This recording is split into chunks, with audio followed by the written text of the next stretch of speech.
जुड़ने का इसलिए एक महत्वपूर्ण कारण है कि जब से वक्फ बोर्ड कानून में संशोधन करने का बिल देश की संसद में पास हुआ है, तब से कुछ देश विरोधी ताकतें, विशेष करके पश्चिमी बंगाल में लगातार कुछ कट्टरपंथी मुस्लिम हिंदू समाज के घरों पर, हिंदुओं पर लगातार हमले कर रहे हैं, उत्पीड़न कर रहे हैं, जो बिल्कुल ही सरासर गलत है। ऐसा नहीं होना चाहिए। बल्कि अगर उनके वक्फ बोर्ड कानून में उनका कोई विरोध है तो वो अपना विरोध शांतिपूर्ण ढंग से कर सकते हैं, क्योंकि देश लोकतांत्रिक है। लोकतांत्रिक देश में हर किसी को विरोध करने का अधिकार प्राप्त है। उन्हें भी शांतिपूर्ण ढंग से विरोध करने का पूर्ण अधिकार है। परंतु जिस तरह पश्चिमी बंगाल में भीड़ बना करके हिंदुओं के घरों पर, हिंदुओं की बहन बेटियों पर हमला हो रहा है, वो बहुत आश्चर्यजनक है। उससे भी आश्चर्यजनक है, देश के तमाम साधु संत, शंकराचार्य, जगत गुरु शंकराचार्य, अखाड़ा परिषद, बड़े बड़े आश्रम, बड़े बड़े कथावाचक, जिनकी कथाओं में लाखों की भीड़ जुड़ती है, जो सनातन हिंदुत्व की बात करते हैं, गौ माता की बात करते हैं, भगवान राम और भगवान कृष्ण की बात करते हैं, राधा जी की माँ दुर्गा की बात करते हैं, उनका उपदेश देते हैं, वो सभी संत इस समय मौन धारण करके बैठे हैं। कुछ समय पहले बांग्लादेश में हिंदुओं का उत्पीड़न हुआ तो ये कहा गया कि वो अलग देश है, वहां भारत सरकार क्या कर सकती है। पर वेस्ट बंगाल, पश्चिमी बंगाल इस देश का अभिन्न हिस्सा है और वहां हमारी सरकार है, यानी कि हमारे देश का शासन है, संविधान का शासन है। ऐसे में भी हिंदुओं का कत्लेआम ना रोक सके केंद्र सरकार, ये बड़ा आश्चर्य की बात है। ये ठीक है कि वहां बीएसएफ लगा दी गई, पैरामिलिट्री फोर्सेस लगा दी गई, लेकिन उसके बावजूद भी देश का कानून न मानने वाले लोग देश के बहुसंख्यक हिंदुओं पर हमलावर हैं। इस प्रकार केंद्र सरकार का मौन रहना, मूक दर्शक बन जाना किसी भी प्रकार से सनातन हिंदू धर्म को पसंद नहीं आ रहा। और हमारा इस बात से भी बड़ा भेद है, मतभेद है कि हमारे संत, हमारे शंकराचार्य, हमारे इतने महामंडलेश्वर चुप क्यों हैं। बड़ी संख्या में, करोड़ों की संख्या में अगर प्रयागराज कुंभ के स्नान के लिए आप आए तो क्या इतनी बड़ी संख्या में हिंदुओं की रक्षा के लिए हमारे शंकराचार्य, हमारे मठाधीश्वर, हमारे महामंडलेश्वर आह्वान नहीं कर सकते? देश की जनता से, देश की केंद्र सरकार पे दबाव नहीं डाल सकते? मोदी जी की सरकार हो और वेस्ट बंगाल में हत्याओं का क्रम रुके ना, केवल भाजपा निंदा करे जिसकी केंद्र में सरकार हो। क्यों नहीं वेस्ट बंगाल की सरकार को रातों रात बर्खास्त कर दिया जाता? क्यों नहीं वहां पे राष्ट्रपति शासन लगाया जाता? क्यों नहीं वहां का शासन मिलिट्री फोर्सेस के हवाले कर दिया जाता? उनके खिलाफ कड़ी कार्रवाई क्यों नहीं हो रही? जो देश के संसद में पारित कानून को संवैधानिक, वैधानिक ढंग से चुनौती नहीं दे रहे, जो तलवार के जोर पे, जो गोलियों के जोर पे, जो बम के जोर पे कानून को चुनौती दे रहे, उन्हें कुचलने का प्रयास क्यों नहीं हो रहा? सबसे बड़ी बात कि मोदी सरकार और देश के गृह मंत्री खामोश क्यों है, मौन क्यों है? क्यों नहीं संविधान में दी हुई शक्ति का उपयोग करके क्यों नहीं वहां पे राष्ट्रपति शासन लगाया जा सकता? अगर हमारे उत्तर प्रदेश के आदरणीय माननीय मुख्यमंत्री योगी जी, जो इस प्रकार के हिंसा करने वाले लोग थे, उनको लगाम लगा सकते हैं, तो देश की सरकार वेस्ट बंगाल में लगाम क्यों नहीं लगा सकती? क्या कारण है? क्या कारण है कि उत्तर प्रदेश में संविधान कुछ और है और वेस्ट बंगाल में सरकार संविधान कोई और है? हिंदुओं को समझना पड़ेगा कि ममता जी की नीतियां हिंदू विरोधी हो सकती हैं, लेकिन मोदी जी की नीतियां हिंदू विरोधी क्यों हो रही हैं? क्यों देर लग रहा है वेस्ट बंगाल में राष्ट्रपति शासन लगाने में? क्यों देर लग रहा है ऐसे संविधान को चुनौती देने वालों को गिरफ्तार करने में?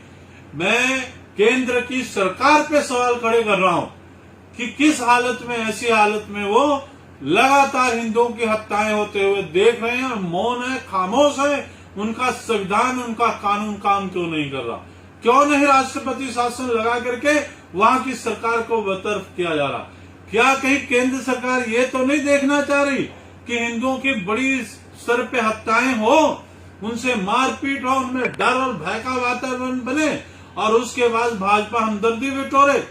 अगर ऐसी रणनीति है तो हम उसकी भी आलोचना करते हैं कि जब दूसरे लोगों की तुष्टीकरण की नीतियों पे सवाल उठाया जा सकता है, तो भाजपा की केंद्र सरकार द्वारा भी वेस्ट बंगाल में राष्ट्रपति शासन लगाने में देरी पर भी शिवसेना हिंदुस्तान सवाल खड़े कर रही है कि अगर आप इतनी मजबूती से वक्फ बोर्ड का कानून पास करवा सकते हैं तो उसी ताकत के साथ और वेस्ट बंगाल से उन सभी सरकारों को बर्खास्त कर देना चाहिए जो वक्फ बोर्ड कानून के विरोध के नाम पे हिंदुओं की हत्याएं कर रहे हैं, हिंदू घरों पे हमले कर रहे हैं, हिंदू बहन बेटियों की इज्जत से खेलने का प्रयास कर रहे हैं।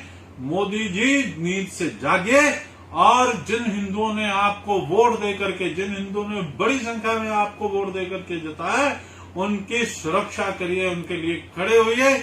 हमारे ये कहने का कतई मतलब नहीं है कि ये सरकार एक समाज की सरकार है, पर ये सरकार उन लोगों को भी संरक्षण नहीं कर सकती जो कानून के विरोध के नाम पे हिंसा फैला रहे हैं और हिंदू समाज के ऊपर आक्रमण करके ये समझ रहे हैं कि देश में पारित, देश की संसद द्वारा पारित वक्फ बोर्ड के कानून को बदला जा सकता है। देश में जिसकी भी सरकार है, चाहे राज्य में है चाहे केंद्र में, उसका संवैधानिक कर्तव्य है कि वो देश के नागरिकों की सुरक्षा की गारंटी दे। वेस्ट बंगाल के अंदर हिंदुओं की सुरक्षा की गारंटी समाप्त हो गई है, वहां उनके जीने का अधिकार समाप्त हुआ सा लगता है। इसलिए केंद्र सरकार को तुरंत दखल देना चाहिए और संविधान की धाराओं का उपयोग करते हुए वेस्ट बंगाल की सरकार को तुरंत बर्खास्त करके राष्ट्रपति शासन लगा करके और देश की सेना के हवाले बंगाल का शासन किया जाना चाहिए, ताकि वहां जो भी लोग रह रहे हैं वो संविधान के दायरे में रहे और संविधान के दायरे में रहकर अपनी बात कहें।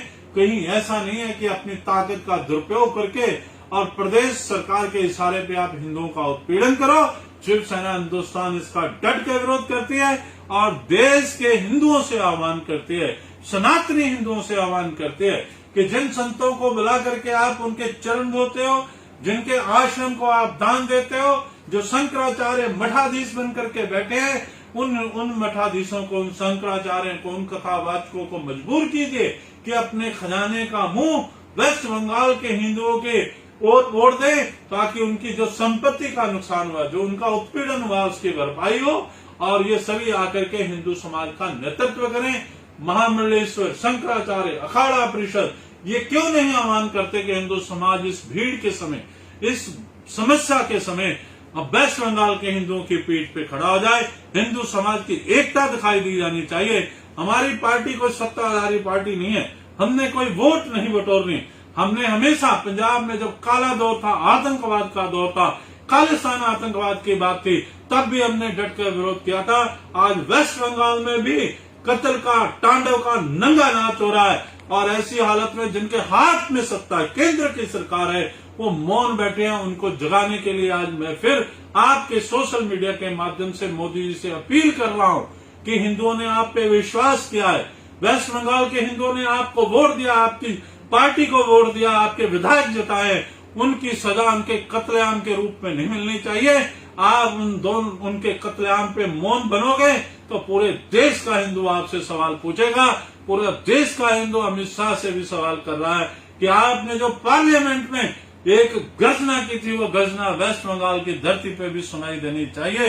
इतनी बात कहते हुए हिंदुओं को अपनी पैरों पे खड़ा होना चाहिए और यति नरसिम्हानंद जी जैसे जो संत हैं, ऐसे संतों को एक साथ आकर के हुंकार बननी चाहिए। मैं उनको भी बधाई देता हूं कि अपने प्राणों की बाजी लगा करके हिंदुत्व की अलख को जगाते रहते हैं। हमारे एक विधायक हैं वहां, उन्होंने भी बड़े जोर शोर से अपनी बात की है, वो भी बधाई के पात्र हैं। नंद किशोर गुर्जर जी, उनको भी मैं बधाई देता हूं।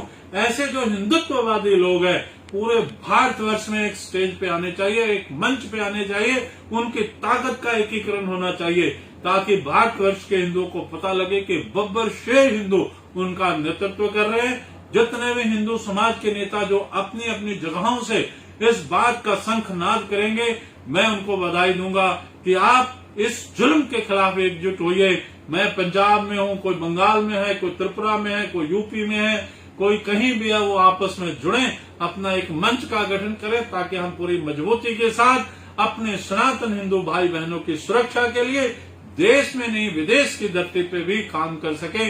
जय श्री राम, जय हिंदू राष्ट्र।